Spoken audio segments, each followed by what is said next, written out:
Hey tubers, kichao.com. I'm happy the project is almost done. This is the last chapter or segment that we're going to talk about, and really it's a recap of everything that we've talked about previously. So I'm happy the project came out really good. I had to redo almost all the videos, like I said, because I changed the format and the information. I got a little bit more information because I went to the library.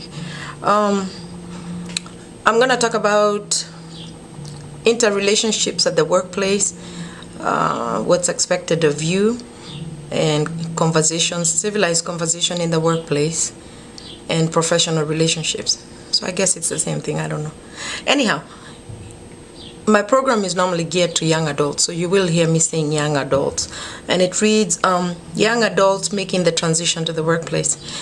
We've already learned how to introduce ourselves, how to hold a civilized conversation, how to go look for a job, dress for success, how to write a resume and a cover letter, how to take criticism, constructive criticism.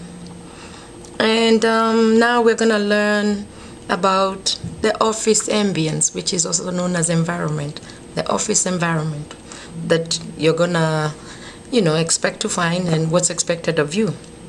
I got this information from the book Common Sense Etiquette, and it starts from page 221.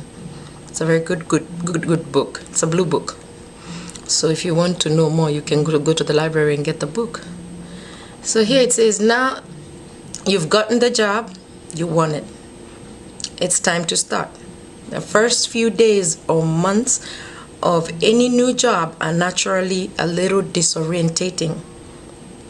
Even when you're welcomed warmly, you may be surrounded by so many new faces, so many new tasks, so many new methods.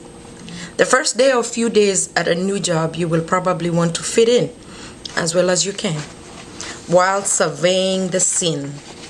Never wear clothes that are too flashy, but rather conservative, until you get the range of the place.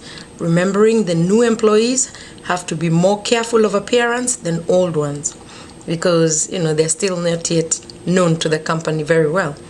So avoid anything that's going to bring attention to yourself. During the first few days, or even maybe a month, you may be overwhelmed by the number of new people you meet. Keep smiling. And when you forget someone's name, candidly say something like, "I'm sorry I forgot your name. It will take me a little while to remember all the names." And the other person will just smile. They understand because they've been in that situation before. If you encounter a superior or a supervisor or the boss whose name you don't know, you might want to wait and ask a fellow worker in private, or take a notebook and write down anything or anyone's name or office procedure that you need to remember. That's a fantastic tip. I do that, and not just for jobs, for everything. I always have a notebook and a pen. Remember the tools for the trade. Hey, once hired, expect to receive a company handbook for your referral in the future, which covers basically everything: procedure, dress code, etc. And I highly suggest that you read the book at home, somehow know what's expected of you by the company, and also your job description is there. Accept invitations to lunch. They're a good way to get to know other workers, but avoid settling in a clique, as with many aspects of life. Getting in with a particular crowd and limiting yourself, can keep your horizons unnecessarily limited. A good approach is to get to know as many people in the office as you can before making particular friends with anyone.